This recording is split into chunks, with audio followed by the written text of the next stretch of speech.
اس کے اوپر یہ جتنی ہریالیاں ہیں، جتنے باغات ہیں، جو کچھ ہے، جس طرح ہم اپنا گھر بناتے ہیں، رب تعالیٰ نے یہ کائنات کا ساری کائنات ہمارے لیے ہمارا گھر بنایا۔ توجہ سے سنتے رہنا۔ رب العالمین نے یہ چاہا تھا کہ میری پہچان ہو۔ اب اللہ تعالیٰ نے یہ کہا کہ میں اپنا وہ معبود جو میری پہچان کروائے وہ کیسے لاؤں؟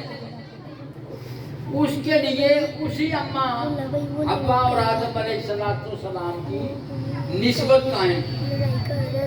اس سے پہلے 1,24,000 کم و بیش انبیاء علیہ السلام کو مبعوث، میں آسان زبان میں بات کروں، یہ بچے نہیں سمجھ سکیں گے، آپ نہیں سمجھ سکیں گے، مبعوث کا لفظ یعنی پہلے ان کو تعارف کے لیے بھیجا۔ حضرت انسان میں سے اللہ تعالیٰ نے 1,24,000 کم و بیش انبیاء علیہ السلام کو اس کائنات میں محمد رسول اللہ صلی اللہ علیہ وسلم کے دعوت کے لیے بھیجا، یعنی جس نے اللہ کی الوہیت کو قائم کرنا تھا اس کے تعارف کے لیے بھیجا۔ اتنا کہ آپ صلی اللہ علیہ وسلم کی باری آئی۔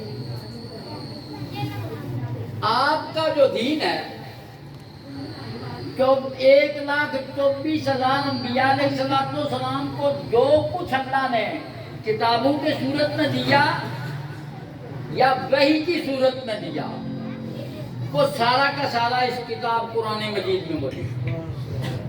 اس وقت کوئی بندہ ڈاکٹر بنے، کوئی بنا انجینئر بنے، اپنے اپنے شعبوں میں جہاں مرضی چلا جائے، اگر وہ اپنے دین سے دور ہے تو خدا کی بارگاہ میں اس کی کوئی حیثیت نہیں۔ بے شک اگر وہ اپنے دین کو پہچان کر اس کے ساتھ ساتھ دنیا میں بلند سے بلند تر ہوتا گیا تو پھر وہ ادھر بھی کامیاب ہے، ادھر بھی کامیاب ہے۔ کامیابی کے لیے اللہ نے یہ فرمایا کہ تم میں بہترین آدمی وہ ہے میرے نزدیک جو قرآن مجید پڑھتا ہے اور دوسروں کو پڑھاتا ہے۔ اب اس میں بھی میں ایک رات کی بات آپ کو بتانے لگا ہوں۔ آپ چاندی لوگ جاننے والے، باقی چھوٹے بچے ہیں، لیکن میری بات اگر آپ تک اندر چلی جائے گی تو کبھی کبھی ایک آدمی کا بھی دل سیدھا ہو جائے تو کائنات سیدھی ہو جاتی ہے۔ تو اللہ تبارک و تعالیٰ نے یہ سارے نظام کے لیے جناب محمد رسول اللہ صلی اللہ علیہ وسلم کو مبعوث کیا، اور اس میں بہترین چیز ہمیں قرآن مجید ہے۔ اب جب آپ قرآن مجید پڑھیں گے، اس کو پڑھائیں گے، اس کو سمجھ کر پڑھائیں گے۔ میں اس پہ چھوٹی سی مزاح کرتا ہوں۔ ایک عام آدمی قرآن مجید پڑھ کر نماز پڑھتا ہے، اس کو بے شمار ثواب ملتا ہے۔ وہی آدمی جا کر چپ چاپ امام صاحب کے پاس پیچھے کھڑا ہو جاتا ہے، امام جہر پڑھے یعنی بلند آواز سے پڑھے یا آشفتگی کے ساتھ پڑھے، میں آسان لفظوں میں آپ کو سمجھا رہا ہوں، ورنہ اس زبان میں اور بھی کافی مشکل لفظ ہیں، تو اس کو 27 نمازوں کا ثواب ملتا ہے۔ اگر اس کا امام کامل ہو، توجہ سے سننا، اس کا امام کامل ہو، وہ حافظ بھی ہو، وہ قاری بھی ہو، وہ عالم بھی ہو، جی وہ باعمل بھی ہو، اس کے پیچھے نماز پڑھے تو اس کی کیا حیثیت ہے؟ جیسے بنی اسرائیل کے کسی نبی کے پیچھے اس نے نماز پڑھی ہے۔ سبحان اللہ۔ یعنی بنی اسرائیل کے کسی نبی کے پیچھے، بنی اسرائیل میں موسیٰ، حضرت عیسیٰ، حضرت یحییٰ، حضرت یعقوب، یہ سب نبی ہیں۔ ان میں سے کسی کے پیچھے جیسے اس نے نماز پڑھی ہے ایسی نماز پڑھی، ورنہ تو عام امام کے پیچھے اگر وہ جھوٹ بول کر بھی آیا، وہ چوری کر کے بھی آیا، وہ کچھ اور ہیرا پھیری کر کے بھی آیا، 27 نمازوں کا ثواب اس کو ملے گی۔ یہ بات بھی یاد رکھنا، 27 نمازوں کا ثواب اس کو ملے گی۔ اب یہ کامل امام کی بات، اب وہ کامل جگہ پر جا کر نماز پڑھے تو اس کی کیا حیثیت ہے؟ کامل جگہ کے اوپر یہاں پاکستان میں داتا خان بخش علی اجمیری رحمت اللہ علیہ، میرا حسین زنجانی رحمت اللہ علیہ، ادھر میاں میر صاحب رحمت، ادھر میرا موہد گرہ بخاری رحمت اللہ علیہ، ادھر بیچ میں آ جائیں حضرت شاہ محمد غوث صاحب، اور ادھر تھوڑے سے آگے چلے جائیں حضرت عیسیٰ صاحب رحمت اللہ علیہ۔ یہ وہ شخصیت ہے کہ جس نے کشمیر کے اندر ایک ظالم حکمران کو تبدیل کروایا تھا اکبر بادشاہ سے کہہ کر، مغلوں کو. یہ حضرت عیسیٰ صاحب کے بڑے اپنے وقت کے کامل ولی ہیں. میں یہاں اولیاء یا دوسروں کی کہانیاں آپ کو سنا کر یا واقعات سنا کر وقت آپ کو نہیں ضائع ہونے دینا چاہتا. میں اشارے سے بات کر رہا ہوں. یہ کامل لوگ ہیں, ان کی کاملیت کا یہ عالم ہے. جیسے حضرت میاں بڑا صاحب رحمۃ اللہ علیہ یہاں پہ تشریف لائے, یہ بھی کشمیر سے لائے, یہ بھی کشمیر سے تشریف لائے, اور انہوں نے یہاں پہ آ کر جناب والا دین اسلام کی اس قدر خدمت کی. اس کی ایک چھوٹی سی مثال میں آپ کو عرض کروں. میاں صاحب نے جب یہ مسجد پرانی جس کی بنیادیں ہوں, میاں صاحب کے وقت نہیں رکھی ہوئی, اس کی بنیادیں رکھ کے لگے بنانے مسجد. تو ایک آپ کا مرید تھا بڑا تکڑا آدمی, وہ آیا تو آپ لوگوں کو کہتے تھے کہ بھائی مسجد میں حصہ ڈالو, درس میں حصہ ڈالو. اس نے کوئی 5 کلو سونے کی ڈلی لائی, کہا کہنے لگا میاں صاحب آپ لوگوں سے مانگتے پھرتے ہو, چھوڑو اس کو, یہ سونے کی ڈلی لے لو, اس کو تقسیم کرو, اس سے لو. اب وہ آپ نے ایک مسجد کے آپ کے میں رکھ دی. وہ جیسے یہ الماری سی بنی ہوئی ہے نا, ایسی چھوٹی چھوٹی جگہ آج بھی وہاں پر موجود ہے. یہ پاس ہے آپ کے میاں بڑا صاحب, تو وہاں رکھوا دی. وہ ڈلی سونے کی 5 کلو والی وہاں پر رکھوا دی. طلباء پڑھتے ہیں, کوئی چوری چکاری کا کسی کو رجحان نہیں ہے, کیونکہ اوپر کامل ولی بیٹھا ہوا ہے. سال بیت گئے 4 سال کے بعد بندہ پھر آیا. وہ میاں صاحب کا گلہ اسی طرح پڑا ہوا ہے. لوگ بچے آواز دیتے ہیں مسجد کے لیے چندہ دو جی, چندہ دو جی, کچھ حسب توفیق ڈالو مسجد میں.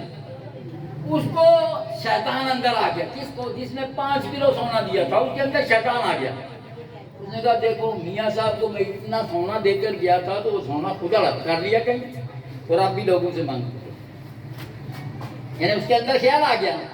اب میاں صاحب رحمۃ اللہ علیہ اس بات کو بھانپ گئے, ارکاع ہو گیا کہ اس کے دل میں کیا بات آئی ہے.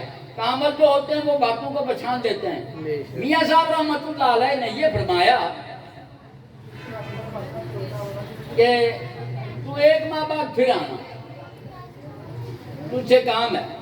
اب 1 ماہ کے بعد آ گیا, لیکن اس کے دل میں تو وہ وہم اور گمان وہ بن چکا تھا. سسٹم یہ ہوا کہ میاں صاحب کے پاس جب دوبارہ آیا تو اس وقت تک وہ جو آہستہ آہستہ مسجد بن رہی تھی وہ مکمل ہو چکی. یعنی پچھلے 8 سالوں میں جو کام نہیں ہوا تھا وہ 1-1.5 ماہ بعد مکمل ہو. اب وہ آ کر بیٹھا آپ کے پاس, آپ نے اس کو کھانا مانا دیا. میاں بڑا صاحب, میاں حافظ محمد اسماعیل صاحب رحمۃ اللہ علیہ کی میں بات کر رہا ہوں. جب امام صاحب نے, میاں صاحب نے اس کو کھانا مانا دیا, اس کے بعد غلام سے کہا کہ بچہ وہ فلانی جگہ جو الماری ہے اس کے اندر فلان چیز پڑی ہوئی ہے, وہ اٹھا کر لے آؤ. وہ گیا اور سونے کی ڈلی لے آیا. تو میں بیٹا تیرا یہ جو تو نے لایا تھا یہاں پہ, تو بندہ کچھ وہ نہیں ہے, یہ تیرا مال یہاں پہ نہیں لگ سکتا, اس کو واپس لے جا کہیں اور لگا دینا.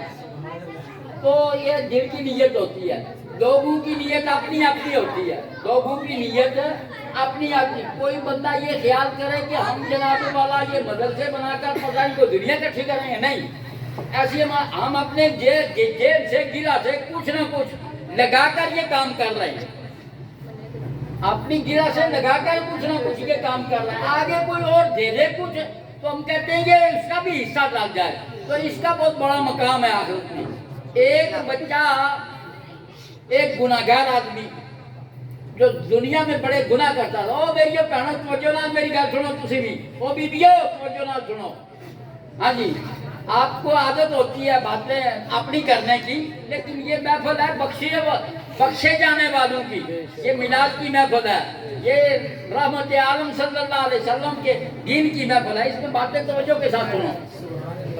اب ہوتا یہ ہے کہ وہ بچہ, وہ بندہ مر گیا, اس کے ہاں 1.5 ماہ کا بچہ بچ گیا. وہ بچہ 3-4 سال کا ہوا تو اس بندے کو عذاب ہو رہا تھا. ایک بندہ اللہ والا وہاں سے گزرا, اس کی قبر کے پاس سے. اس نے کہا کہ اس کو عذاب بڑا شدید ہو رہا ہے, اللہ تعالیٰ مہربانی کرے. اس نے دعا بھی کی, پھر گزرا, اس کو شدید عذاب ہو رہا ہے. اب 4-5 سال کے بعد جب اس کا وہاں سے گزر ہوا تو وہ بندہ ایک تاج و تخت کے اوپر بیٹھا ہوا ہے, اس کو بڑا انعام و اکرام ملا ہوا ہے. وہ صاحب نظر آدمی تھا، اس نے توجہ کی کہ یا اللہ یہ کیسے ہوا؟ تو جواب اس کو یہ ملا کہ اس کا ایک چھوٹا بچہ جو یتیم رہ گیا تھا، اس کی ماں نے اس کو چلنے پھرنے کے قابل ہوا، مسجد میں جا کر قاری صاحب کے پاس چھوڑا اور اس نے سورۃ فاتحہ کی 3 آیتیں یاد کر لی ہیں۔ 7 آیتوں کی سورۃ فاتحہ ہے، 3 آیتیں اس نے یاد کی ہیں، ان 3 کی وجہ سے اس کو یہ درجے مل گئے۔ اب جو بچہ پورا قرآن پڑھے اس کا کیا مقام ہوگا؟ ہمارے یہاں ایک 2 خامیاں رہ گئی ہیں، بہت بڑی خامی، پتہ نہیں یہ کیسے آ گئی ہے۔ وہ کیا کہ بندہ ادھر چوریاں کرے، ہیرا پھیریاں کرے، بدماشیاں کرے، لوٹ مار کرے، جو مرضی کرے، جب مر جائے تو اس کے جناب کل کروا، اس کے جناب والا ختم کروا، اس کو 40واں کروا، اس کی بڑی نیاز دو، 10-20 ہزار آدمی اکٹھا کر کے 20-25 دیگیں پکا کر لوگوں کو کھلا دو۔ کیا یہ اس کی بخشش کا ذریعہ ہو گیا؟ ہرگز نہیں۔ اس کی بخشش کا ذریعہ یا اس کی نسل ہے، اس کی ذریت یعنی اس کے بچے، اس کے اہل و عیال، یا پھر اس کی بخشش کا ذریعہ اس کے وہ اعمال ہیں جو وہ خود کر کے اس دنیا سے گیا۔ یہ کیا ہے؟ یہ جو آپ نے کیا، جو میں نے بیان کیا، 40-50 جگہ